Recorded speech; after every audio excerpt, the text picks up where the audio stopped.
right, welcome back. We're still watching Daybreak on this 12th day of June 2023, and we continue the conversation around the finance bill. We were the tail end of concluding it. But Fred, so when you listen to what Honorable Cheng was talking about, yes. And knowing that, yes, you promise, then you have to deliver, and I mean, you have to keep your word. There are many governments that have come beforehand, and they have gone on to lose elections, especially at the county level, when they don't deliver on their manifestos. So you're still on the point of defeat it, reject it, let it go? A lot of governments, when they get into power, they try as much as possible to deliver on their manifesto, because that's what they promise the people.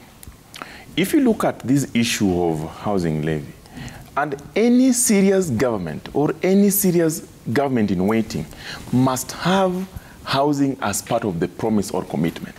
In any case, housing is one of the socioeconomic rights in our constitution, and therefore anyone who campaigns and do not propose housing, and particularly affordable housing, then that person does not know what he's doing. And that's why even in Azimio, in our manifesto, we have an elaborate idea on how to do the housing scheme, and that is there. But our concern as Azimio with what Ruto is doing is, how did they arrive at 3%?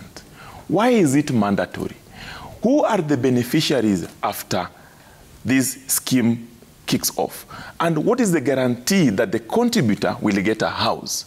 Then how long will it take? They are saying 7 years. If you don't get, you can be refunded. It's a saving. You can get it back. It will be taxed. Those are the issues that majority of Kenyans are asking. So for us, this is more of a fantasy than a scheme.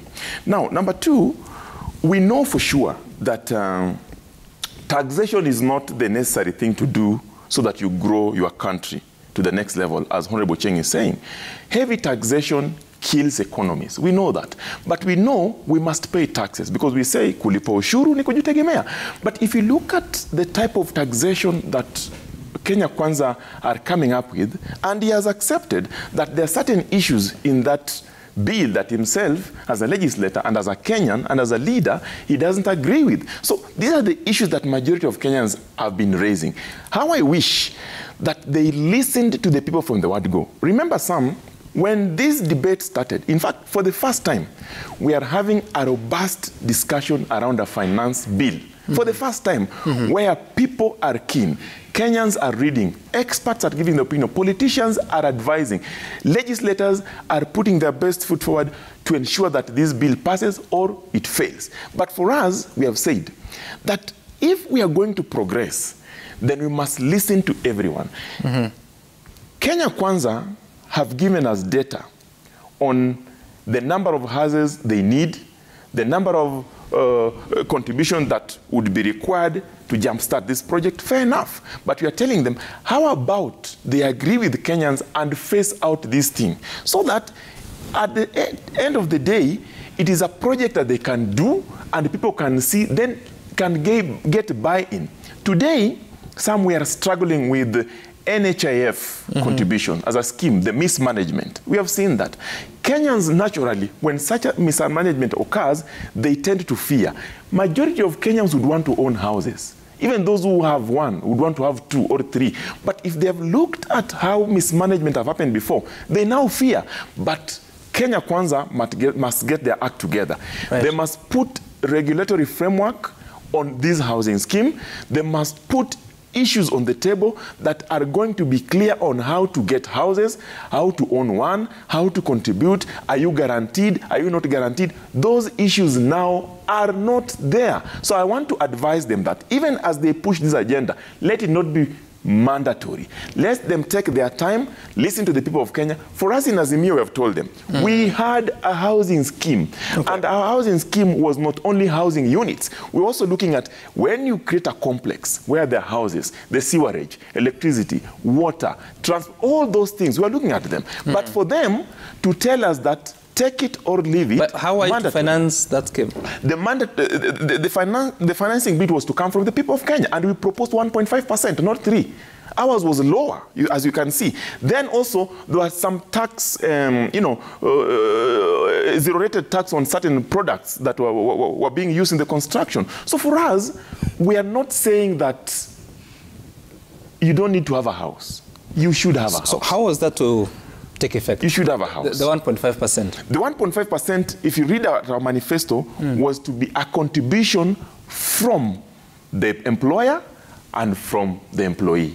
1.5, 1.5, not 3%, 3%. Isn't that the same analogy? It is the same analogy, but ours is lower. Look at the disposable income. That's what I'm saying. It affects. If it's a question of the figures, I mean, 1.5, 3%, what was to be the maximum contribution? Okay, I can't really, we hadn't arrived at the maximum contribution because that was going to be in the regulatory framework, but the principal bit was that it was lower than what they're proposing now. And again, if you look at the issues, it is not just a unit, as they are telling us. The discussion that we have had, and if you look at what the PS Hinga has been saying, they have been talking more of the units than even the housing as a complex. Because housing does not, that is true. That's what Kenyans are listening to. And I want to tell you, Ochieng, tell your government that this issue of housing, it is an important issue. But the approach that your government is using is wrong. And that's why majority of the people are rejecting it. Okay. Majority of the people are saying, you are telling them it is compulsory. It should not be compulsory. Majority of the people are saying the 3% is affecting their disposable income. Lower it. Majority of the people are saying that it is not only going to create, it's not about creating jobs in the construction industry. There are so many other areas that you must create job around. So what is the sustainability? How long does it take to build a house? If you're going to build, are you going to build houses every day, every month, every year? So that you say this housing thing is sustainable? No. So, Fred, you are to collect 1.5%. Was it to be mandatory or voluntary? Voluntary. What was the target collection? Those are what to be in the regulatory framework. I cannot give you the figures now. If you had to read the mode now, even if it's voluntary, how many people do you think would contribute? Not more than 20%. Not more than 20%. And that's why when you start with the model. And don't we already have a voluntary scheme of yes, we do. And that's why I'm asking myself, why push something that is already existing? What you need to do, put environment that is favorable so that people can see the need to increase their contribution. That's the same thing I'm asking you, because that voluntary scheme is already existent. So you're going to come up with a voluntary scheme which is already existent? No. Let me help Okango there. You see, we're not coming up with a voluntary scheme that is already in existence. What we are saying, there is need to get affordable housing. Some of the schemes that are already available, they are not affordable. They're still way above. So we are saying, how do we lower this so that we have more people who are ordinary to own homes when they're still living? That is the idea. And this idea is not just about a house. It's about making those complexes accessible. It's about making them have the social amenities that they require within those complexes. That is what Kenya Kwanza is not telling us. So Sam, you can't close that without... I'm not closing, I'm actually getting to you. Tell me, because you might know, who is to build the houses? These houses are going to be built by private developers. Why? This is the way it's going to work. And I was here last week with Hinga, but it's something that I've studied and understand. You see, what happens is, if you told someone today to go and build 1,000 houses in Homa Bay, or in CI, or in Kisumu, they'll tell you, I can't see return on investment. If you told someone to go and build them in Kajiado, they'll tell you, but who is going to buy them? But the government is due to provide housing. So what happens, this money that is going to be collected is supposed to underwrite the construction so that the houses that have been advertised are bidded for by private developers. They build the houses. When they finish building the houses, what they have is, first, they have land. Two, they have guarantee on being paid the money they used to build the houses. It's like a turnkey. You build the house, finish, you give the government gives you your money, government gets the keys. Then government gets a way of ensuring that everybody who is supposed to gets. It's as simple as that. There's no complications. So the private... Where's the land coming from? The land has been given by all the counties, actually. All the 47 counties have given land for construction. All of them. Why wouldn't the public works department do it? Build the houses? Because of the kind of time it will take, actually it requires I mean, it's like government doing business is not possible. No, I'm saying, I mean, the capacity required government doesn't have. It's simple, Sam. Government doesn't have the kind of capacity to build 2,050 houses in a year. It's not possible. Government cannot. If just building courts here or building these ministry houses are not done by government, why would government go into building houses for individuals? 50,000 houses is a big number. Because I'm wondering, if you have 9 billion shillings every month, in a year that is 108 billion shillings. Yes. That is a substantive amount of money. You don't have that money today. So you are collecting, and the people who are building are assured that because of the collections, when they finish building, they'll get their money back. And that's what they're calling. And since I don't think there's any rush, 9 billion shillings every month, you'll have received it. Why can't the government do it? The capacity is involved. I mean, Sam, the construction process is not like going to the garden with a djembe. It is quite a complex process that I don't think government would engage in with any success. It would be... How do we build roads? It's done by private sector. Through who? I mean... So what government does? Government, just what they're doing with the housing. Government... it's not the same, because you're talking about a private developer is guaranteed that they'll be bought because you have this kitty. Yes. When it comes to roads, you apply for a tender, you get the tender, you build, you get the money. It's paid as per the percentage of completion. It's the same thing. No, it's not. Why is it not the same thing, Because you're saying a private developer, you're coming to put your capital there, you build, and you guarantee that the houses will be bought. Yes. So primarily, it's like it is the property of the developer. You're just getting land, then you develop. No. Remember, land in the country today, land is almost 50% of the construction cost in the country today. Almost 50% in most places. So the reason it is government or social housing is because government provides land, and then there's a guarantee. If you ask, are the developers using their money to build the houses? Yes, they're using their money to build the houses, and government pays them back. Do road contractors use their money? Yes, they do, and then they are paid after. That's how it is. You do a kilometer or 2 kilometers, you present a certificate, you're paid. That's how it works. Even in the CDF. No, you receive money first. No. And then you're paid as per completion. No. Fred will tell you that's not the way it works. There's a down payment for mobilization, unless I'm mistaken. If you agree on it. But most of the time, you get your tender, you go and start, you finish your work, you present a certificate, you're paid. It's based on what you call milestones. So when you finish this part, you get paid. It's difficult to get government paying in advance. In fact, there are situations where... Yet you're collecting the 9 billion shillings. You can't pay in advance. But I want collecting monthly. But I want us to agree on this, Sam. It is, if you expect government to build houses, it will be such a failure. It won't work. The government has no capacity. It doesn't have at all.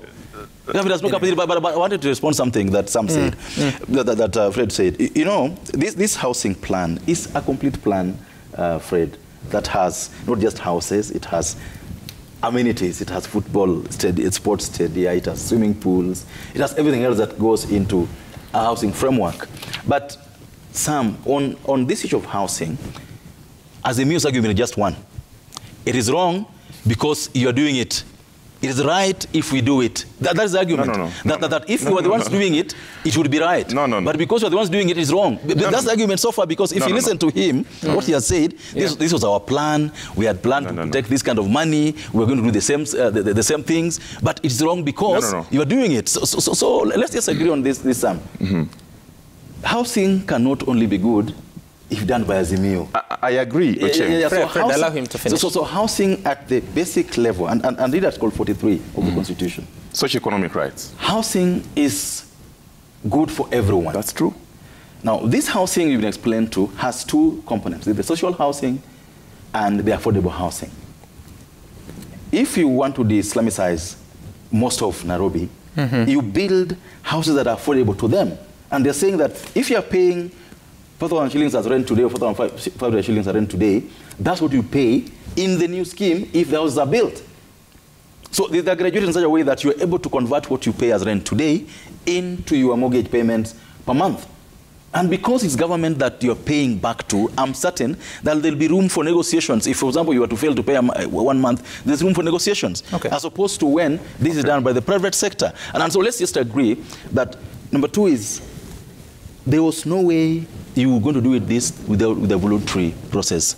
Sam. That's why Azimio, and we live in this country, Azimio spoke to workers.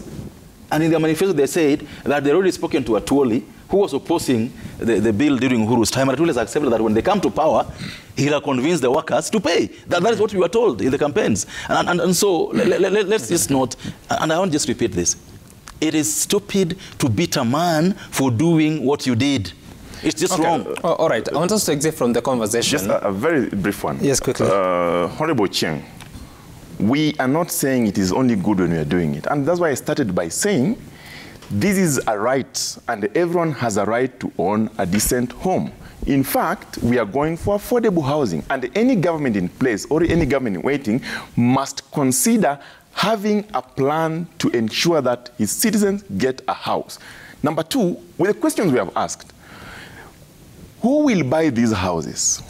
That question you have answered. The other question we are asking is, what is the guarantee that as a contributor, you will get a house? We have seen these schemes mismanaged. We have seen them. They have been mismanaged before. NHIF is here with us. So the people are hesitant to contribute or to accept the idea because of the past experiences they have had with such schemes. And that's why I've advised you that go and tell Honorable Ruto that this scheme can only proceed in an efficient way when certain things are clear. As it is, majority of the issues they are putting are just fantasies. They are not clear. But we all agree, Sam, me and Ochieng and the public, that housing is important. In fact, affordable housing is important. Social housing is important. So there's no question about that it is only good for us and bad for... No. That's not there. Because it was in our manifesto anyway. So we agree up to there. But we want to see a situation where this is now considered an important issue that is subjected to, a lot of expert contribution, and then the issues come out that as plain as possible. As it is now, it is vague. Okay. One legitimate issue, Sam, on this housing issue, which I need to register on record. I support this completely. But if there would be any iota of corruption in it, I'll be the first one to go to town with it.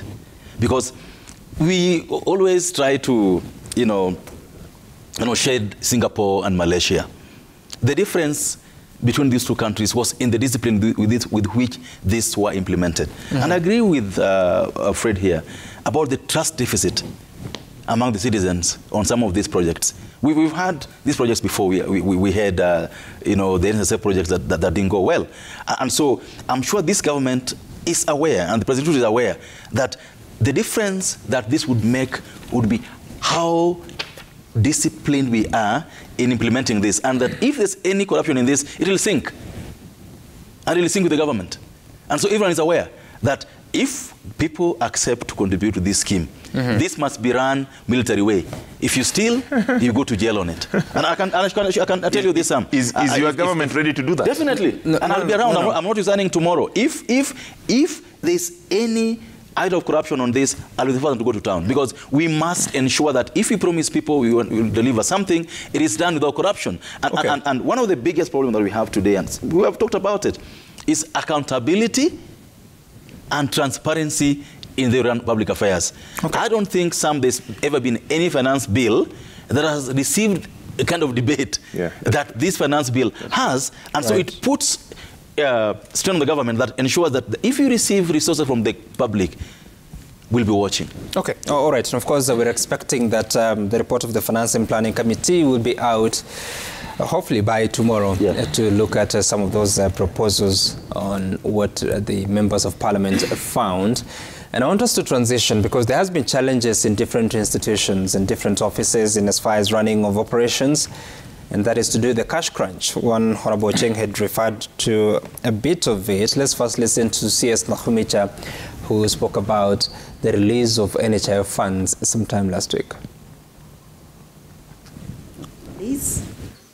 On disbursement of funds to the National Health Insurance NHIF Fund. However, I am happy to report, PCS, as at this morning, I received a call from Treasury that funds have now been disbursed to NHIF. All right. I mean, isn't it interesting, Honorable Cheng, that all of us Okay, maybe not all of us, but people who contribute to the NHIF. I do. I do. That money is deducted without fail. It's expected to go to NHIF, but apparently now it has to stay with the National Treasury for a bit of time before it can be submitted to the NHIF. Why is this happening in the first place? It's because of a cash crunch. We just don't have money. But it's money for National Health Insurance Fund. This is what's happening, Sam, and this has happened for ages. If you, for example, listened to the issues being faced by the universities today, it's failure to remit NSSF, failure to remit NHIF for years, for years. And this is just not just the universities. There are so many institutions, the government institutions, that fail to remit NHIF. It is illegal, it is wrong, and that's why I'm talking about fiscal discipline. That if we don't make doing some of these things painful, we will keep going through this. If we make floating rules or government law or the accounting laws something that can just pass, then we'll not get out of the woods. I believe that, for example, the NHIF liquidity issues is purely one of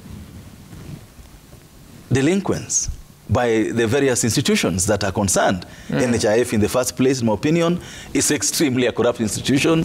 If I was president, I would scrap it and come with a new national national health system and service. I would probably reference what happens in the UK today. I would not have a fund. I would just have a service that is paid for by the And how would that work? You know, currently, there's a pretense at insurance, as it were. Because NHIF is like an insurance, where you go and they commit that they'll pay your bills. Sometimes they don't pay. Sometimes they refuse to pay what's supposed to be paid. Sometimes your bill is 100,000 shillings, they only pay 20,000, 30,000 shillings. In the UK, they moved away from a fund into a service, where you go to a government hospital, a service is given offered to you, you don't pay a thing, nothing being paid. The idea that we have to pay something, and if NHIF doesn't pay or fails or pays half, you have to pay money, is wrong in my opinion. The kind of money Kenyans are paying for health services is extremely high. But service we're receiving is extremely pathetic. And so on the cash crunch issue, Sam, I just want to tell you that on health, on NSSF, on what I would call deductions that are supposed to be remitted, I believe that is a breaking of the law, and people concerned should face the full force of the law. If you're a CEO and you have deducted money that is meant for workers' SACCO or for workers' health scheme or NSSF and you fail to remit, it's illegal. And there should be no negotiation about it. I'm looking at, we have 3.2 million persons employed in the formal sector. Public sector is 937,000. So even if these did not remit the resources, over 2 million who work in the private sector have been remitting these resources. Why is the National Treasury keeping that money? Why not just give it to NHIF? It is money for NHIF. No, most of them are even direct to the NHIF. Most of it goes direct to NHIF. Look at it this way, Sam, and I say this is a very heavy heart. For the last more than 12 months in this country, our treasury honchos have to keep checking the KRA every evening. How much do we collect today? Can we sort this bill? It's like we run this country like the way people run their homes. Ilikuja ngapi? Tunaweza lipa polisi leo. Ilikuja ngapi? Tunaweza lipa walimu leo. This is why we are. That's the truth. You know, when the government says there's no money, I think people should accept that fact. The truth is that our collections are low. We are so much steeped in debt that if we don't live within our means, it'll be difficult. So sometimes these monies would come, the way they come, and there's these competing interests and monies are sent all over the place. What competing interests if money meant for the patients? I mean, what can be more a priority? I agree. That's what I'm saying. That's a failure of the system. It's a failure of the system that needs to be sorted out. Yeah, it's purely mismanagement, and that needs to be sorted out. And I hope that this government in the coming days will sort this out once and for all, that when you receive money for health, you remit money for health. If you receive money for NSSF, it is remitted to NSSF. I'm telling you, sometimes treasuries don't even receive this money on time. Well, Fred, what's your take on this? You know, Sam, one of the biggest and official lies that has been going around by the Kenya Kwanza regime is that they inherited a broke country. Why do you call it a lie? It's a lie because I want to unpack the lie. The truth is that this cash crunch has been occasioned by economic mismanagement, wasteful spending, corruption, and incompetent personnel in the Kenya Kwanza regime.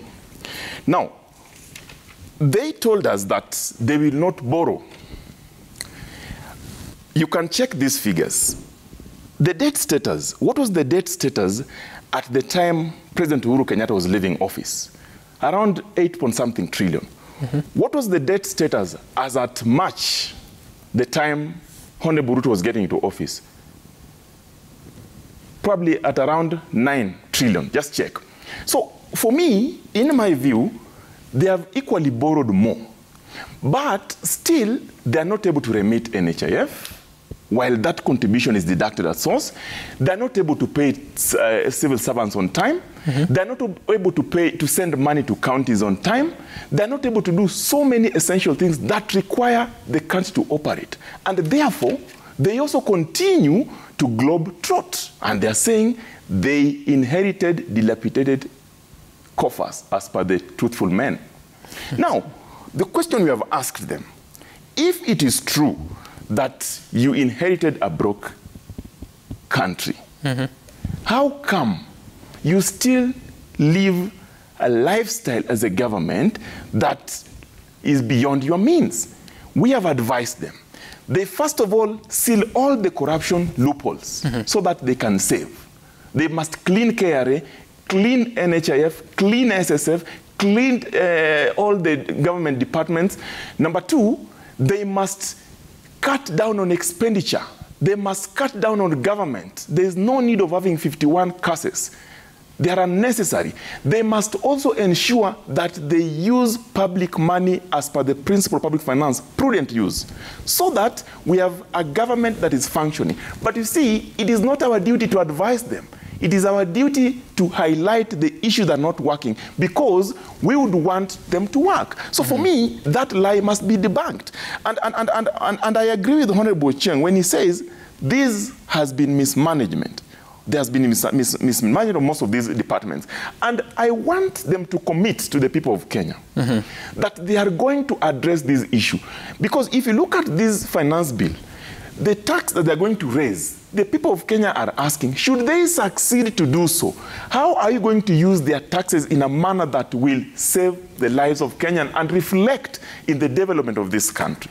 If it is going to be the business as usual, as you have seen for the last 9 months they have been in office, then Kenyans fear that then this is not what they voted for. So for us, we have told them, please, we know the government must run. Even us, we would want to see a working government. We would want to see a situation where all of us thrive and the country is stable and taxes are lower and development is happening. Infrastructure development that was told are continuing. People walk into hospital, there's medicine, contributions are up to date, and everyone is paid on time for the job done. As it is today, that is not happening. So they are struggling. And why they're struggling? Mismanagement, corruption, and incompetent personnel in office. Who is incompetent? Because, you know, Sam, this thing we're talking about... Just hold on. You mentioned about the public debt numbers between September and March. September, when President William Ruto was being sworn in, it was at 8.7 trillion shillings. Actually, that's at the end of September. At the end of March, which is the figures according to Central Bank of Kenya, the debt was 9.39 trillion shillings. That's an increment of about 689 billion shillings. So by now it could be more than 700. But what were they to do? There was already a budget that had foreseen a deficit and looked for ways of how to deal with it. There's no problem about that. What I'm saying is whatever they have borrowed, what we are questioning is how has it been used? Is there a proper way of showing how it has been used without making the public believe that there has been mismanagement. Because when the public who don't know out there go to the hospital and they are not able, some, to get the service because they have been told the government has not remitted NHIF contribution, they question why, and you have borrowed. When the salaries are supposed to be paid on 5th and they don't see it, they are told wait for another 10 days, they question why. When the counties are not able to receive the equitable share and the KRA has been collecting, as Ocheng says, the treasury calls in the evening and says, how much do you have? Can we send? Then they ask, if you received 4 billion today, why don't you send part of it to the counties, just for example? So those are the questions that are lingering in the minds of the public. And how I wish that we address these issues, because taxation is good, but over-taxation is not good. William Ruto, Sam, as I finish, when he was campaigning, there's a famous Bible verse that he quoted, Isaiah 10, chapter 1. It is on record, you can check it. And he said that woe unto those who make laws that are punitive and oppressive to the public or to the people. Today, he was saying that when we were pushing for the amendment of the Political Parties Act, Honorable Chieng appeared within one of the TV stations, and we argued about it, and he said, no, this is not the right thing to do. Today, they are pushing for the same finance bill that in the eyes of the public, they have said that this bill is oppressive, this bill is punitive. I wish Honorable Ruto can go to one of these forums again and quote Isaiah 10 chapter 1 so that the people can actually believe him, that he strongly believes in laws that are bad to the people. What did you say he said? Yeah, he's talking about Isaiah 10 chapter 1. That? Woe unto those who make laws that are bad. Okay, all right. So Asama, I wanted to just respond on some of the issues. Because, you know, when Okango speaks, you would imagine that he actually just dropped into Kenya today, and that before Ruto became president, there was no government, and that we were all doing well. You know very well that we are not doing well for the last, actually 18, 20 months since COVID. And even that last government, everybody just lived on borrowing almost every week. And when you're borrowing some, the money is come to you when the person you're borrowing from gives it to you. So if you're borrowing to buy this book on Monday, and the person you're borrowing from gives you the money on Tuesday, you'll buy the book on Tuesday. You won't buy it on Monday, Fred. So if you're borrowing, for example, to pay salaries on Monday, and the money that you're borrowing comes to us on Wednesday, we'll pay it on Wednesday. It's that simple. You know, sometimes people speak as if they live in Mars and we live in Kenya. When a government comes in, and any government comes in, government is a going concern. You don't just shock the system. And so I believe that the approach taken by the president so far is not just circumspect, is not just sound, but in the next 12 months, in the next 3-4 months, that's going to be 12, is going to stabilize the economy for one reason. And we've said this before, Fred, that we were paying 7.2 billion shillings for maize subsidy, which nobody in your village received. And by the way, no, people in my village don't use the supermarket unga. They go to the market, buy raw maize, then go to the posho mill. How many people are rich with us? We stopped that so that we stopped bleeding on that. The fuel subsidy, and this is something that I think I needed to talk about. The fuel subsidy, when you subsidize fuel, like this person you're talking about, you actually subsidize more richer people than you subsidize the poorer people. You subsidize, because the guys who use most of this fuel are guys who can afford. The guys who can afford. And fuel for production, industry, are normally in most countries you find they have agreements with the government on how to do a segregated system that they would get lower fuel for production. And so I believe that, as we speak, I believe that having a differentiated tax regime for fuel is basically negative in its upshot at the end of the day. And so let's agree that we are in a hole. And in a hole, you don't keep digging. And you don't stop digging, and then you keep quiet. You stop digging and get a way of getting out of the hole.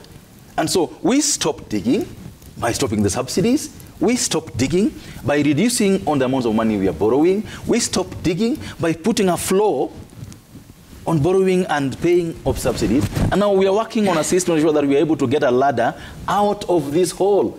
And how do you get out of this hole? By having tax measures that are not as painful as Fred wants to present them, but that helps us get out of that hole. And I believe that some of the measures that have been proposed in the finance bill, if implemented in a sound manner, will gradually get us out of that hole by creating jobs, securing food security, investing in education for the future, investing in energy, clean energy, that creates also clean jobs. This is where we are going with the budget and the finance bill. Okay. And so insisting, in my opinion, that the finance bill is an oppressive law is wrong, because the political parties bill at that time, and you know it. You and I discussed this severally. It was such an oppressive law. It was targeted at one individual. It was targeted at the president today. But these laws we are doing, the tax law we are doing, this is not the first time we are doing tax laws. It's a time when our VAT was 14. It was moved to 16. I mean, this is not the first time we are working on tax law. And even if there's no finance bill, by the way, Fred, even if the financial bill was not passed next week, Kenyans will be taxed. Sam, it's not that if without this finance bill, the limit taxation, we'll still pay 30%, we'll still pay VAT at 16%, we'll still pay tax, even though the finance bill. So based on the current law. Is not based on the current law. That's what I'm making. That does not we'll still be paying tax by its with the digital content, 15%. Tax by its very nature. And by the way, I don't, the president had said he's going to help those people. But I don't agree that digital content creators should not be taxed. If they're earning money, Sam, a watchman earning 24,000 shillings is being taxed. If a content creator is earning 1 million shillings, 500,000, 100,000, why shouldn't they not be taxed? Let me just finish. Because, you know, we make things sensational for no reason. If, for example, Habi Lame, I don't know, you know Habi Lame, how much he makes? Without saying a word. He's a content creator. He goes and you're doing something stupid, he says, and he makes money from it. If he makes 1 million shillings from it, why can't he be taxed? So I believe that the taxation of content creators should be such that if reach a level where, because this economy enables them to do what they're doing.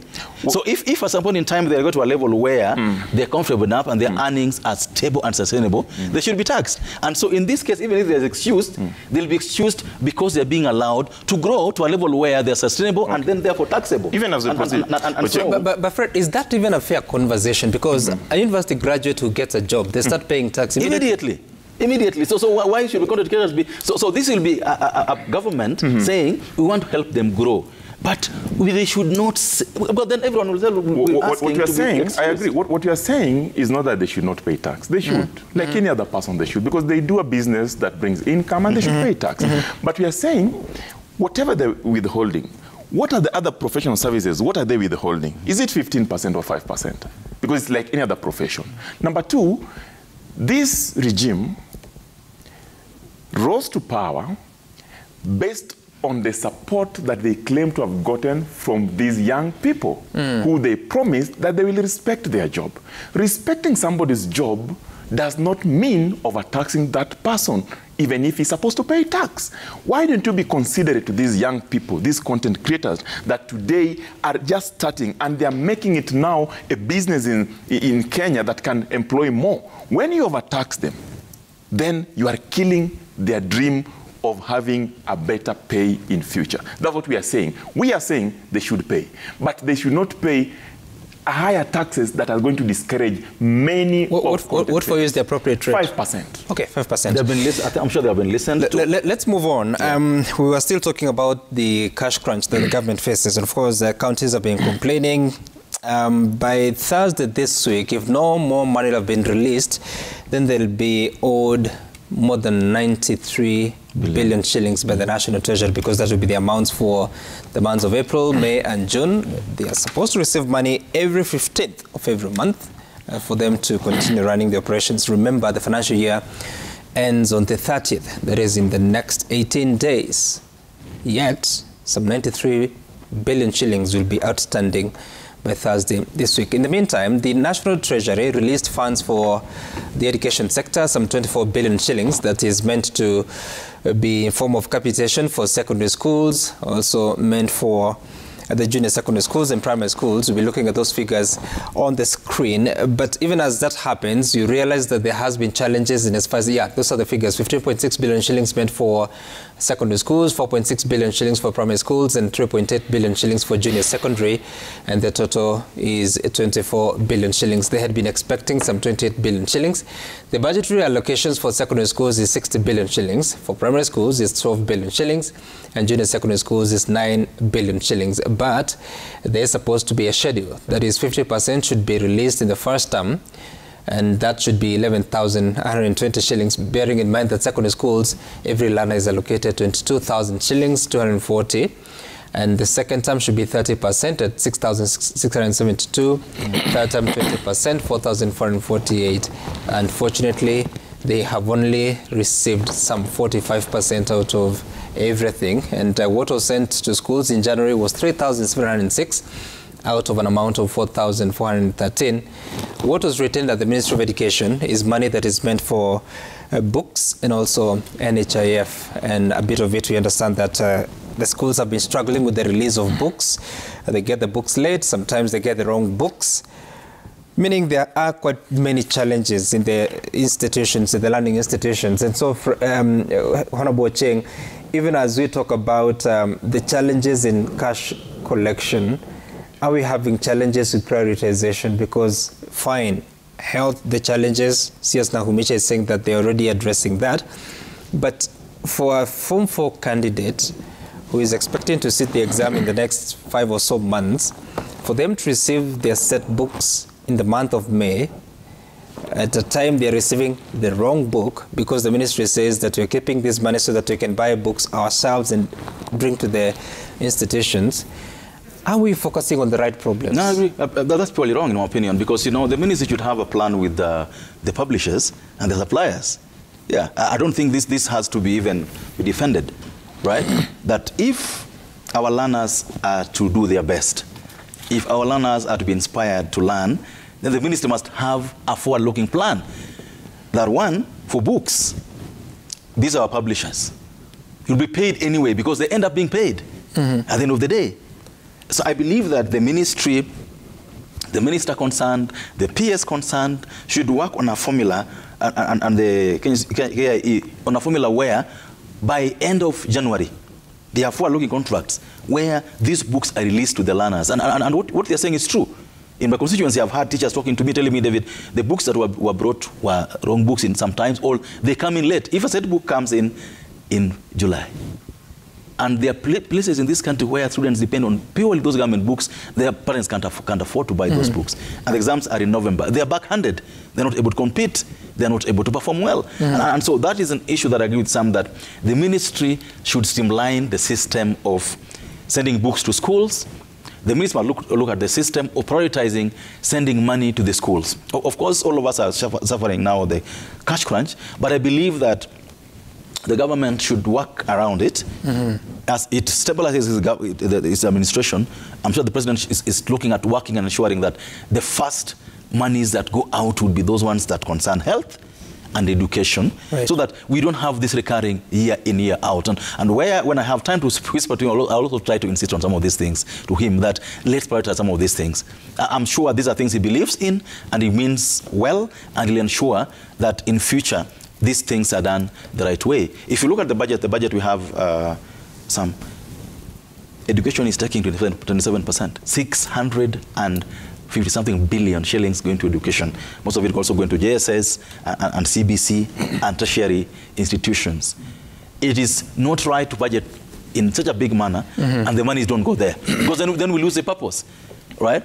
So I believe that if we are to do well in education, then we must always put the right things at the right time. So books must go at the right time. The Minister for Education was in Parliament last week. I responded to some of these questions, and I'm sure Parliament as a whole is looking at this very keenly, because members of Parliament get these questions every weekend when they go to their villages. You know, it's very interesting you refer to the Cabinet Secretary appearing before Parliament. I mean, he has appeared on several occasions, whether it's Parliament or in the public. I mean, as early as March this year, then May several times, and also in the month of June. And every time he comes and says, in the next 1 week, in the next 2 weeks, the Treasury is going to release this fund. It's a money issue, really. I think it's a cash crunch issue which we should diagnose rightly. I believe that maybe, are we being impatient with the government a bit? Because I believe that if we allowed this administration to settle down, in the next 2 months will be 1 year. After September, even me, I'll not be patient with it. I can assure you that after September, even me, I'll be asking these questions, asking me, because we cannot take forever to settle down. But I believe that what has been done for the last 9 months has set a very good basis, has set a very good foundation for future action to be done in a timely manner, in a manner that responds to the needs of our people, and in a manner that ensures that learners get the best from schools. That is the plan, and I'm sure it's going to be implemented in a timely manner. Okay, Fred, your take on especially that question of education sector, and knowing that I mean it was one of the biggest conversations even in the campaigns, in the election campaigns, yet here we are with all these challenges. We allocate the lion's share of the budget, but the resources are not available to be deployed. I mean, look at the situation in the universities as well. It's struggling, having to fire staff, including very qualified, highly qualified lecturers. True. Where are we headed? It's unfortunate, Sam. It's very unfortunate that this is happening. Honorable Chiang told us here that in the first 1 year or so, governments do paper reforms. They're taking too long to do paper reforms. These are people, ladies and gentlemen, who told us that in 100 days, they'll do certain things. They even told us that immediately they put the Bible down, we start seeing some reforms. And for sure, some of these things have not happened. I was very impressed, Sam, the other day when a group of Kenyans did what is called UDA Promise Tracker. And if you look at that tracker, they have hardly achieved any of their promises. Very few. Out of the many that they keep promising. Some are promised by the Honorable William Ruto, some by his ministers. Very few. But the question you have asked is important because education is a right. The moment you are not able to disburse these funds in terms of capitation, you are actually denying the children of this country an opportunity to get that right of education. And therefore, we have told this regime, they must also go ahead and do that in very many departments. For example, we have told them to stop duplication of county roles. If you look at this budget, the Ministry of Health is growing by 35 billion, but at the national level, while this is a devolved function. We have told them to adopt a zero budget. Let them not go for the previous budget as a baseline. We have also told them to stop corruption. We have told them to cut their government into size. They cut down the budget. Wait a minute, Fred. You and I may understand what zero budget is, but what are you telling Kenyans? Build a budget from the start so that it's understandable. Fix the issues. Because every year comes with different, challenges, and you cannot base the previous one, your current one, on the previous one. That's what we are saying, basically. Start from the first. What happens to ongoing programs?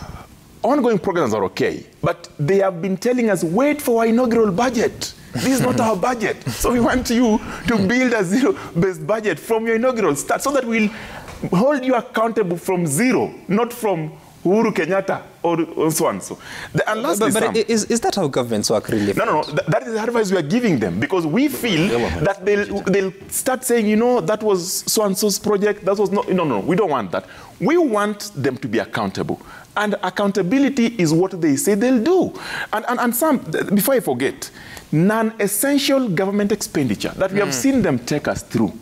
Globe-trotting. You have seen the government officials, they are in where flying jets. That is money that can be used to address some of these issues that we are now, experiencing. Which I hear you. I'm just wondering, Kenya is not an island. Yes, it is You not. have international responsibilities, relations to maintain and to develop. How do they do that? Just cut down. Don't go for any. Don't go for all of them. Is it to cut the delegation or avoid the delegation? Cut down on the delegation. The meetings that you can do virtually, you don't need to be there. You can do virtually. We have seen that happen several times. In fact, if there's something that the COVID taught us, is that you can be attending a meeting in Kenya with somebody in New York at different time zones, and it will still happen. How much would that save us, if you know? I'm not very conversant with the figures they use when they travel, but I can tell you, to carry a delegation of 10 people, for example, to a foreign country, it will cost a lot of money. Okay. And that a lot of money is what we need. We need even a shilling today to save so that Kenyan can secure their lives at a time when the cost of living is high.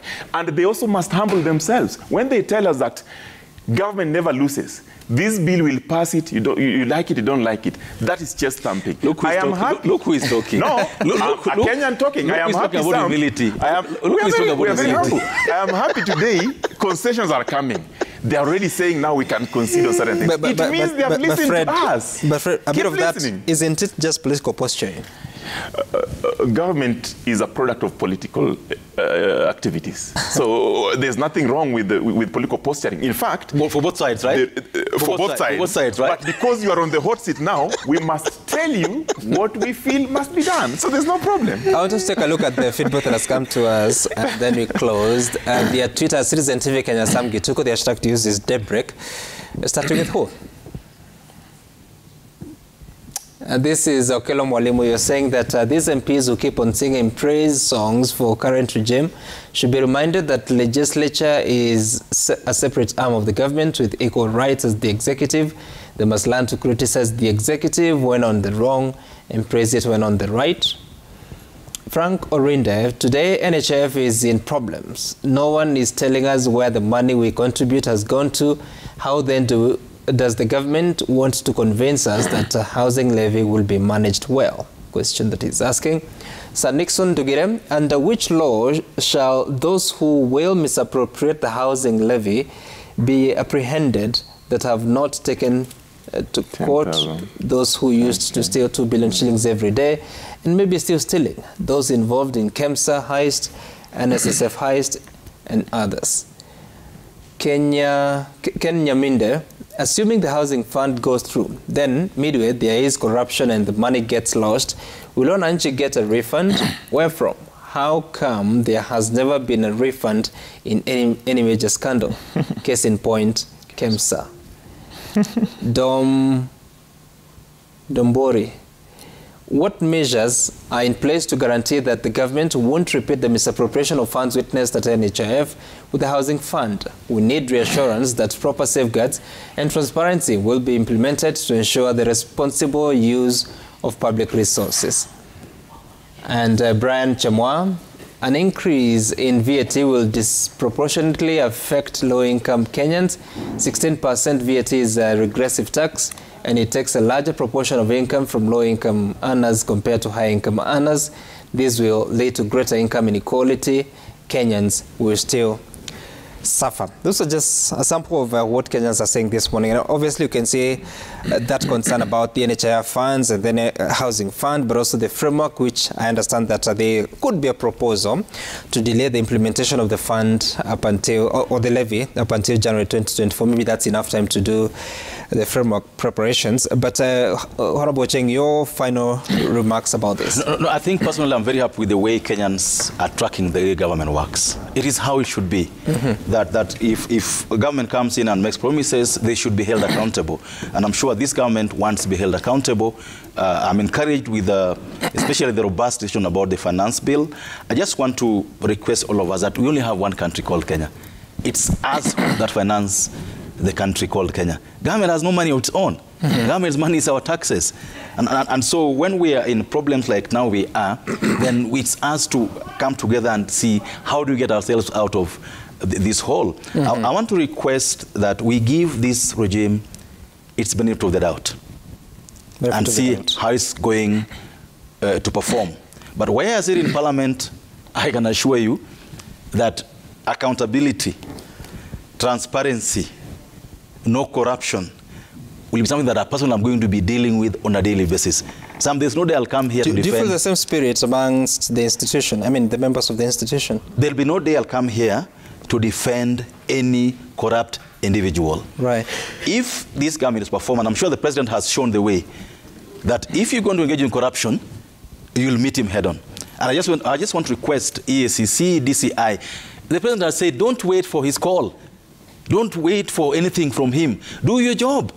The laws are clear, and someone has talked about it. If our laws are known not for their not in compliance, but in non-compliance, I wish we could start seeing EACC doing what it was doing towards Uhuru's last regime, the last days of Uhuru's regime, taking everyone else to court even though there's no evidence. We are not seeing any action in that regard. So we want to see institutions charged with fighting corruption, doing their job, and I'm also praying that where we sit in Parliament, we do our job the right way, not always singing praise to the government, to government, like someone has said, by doing our right job, by ensuring that we look at what is brought before us in an objective, fair manner, and that's what I promise to do in the coming days. Fred, your final word. I think Kenyans have had an opportunity to engage with this bill, to participate in the public participation processes, and they've given their views. The authors of this bill have those views.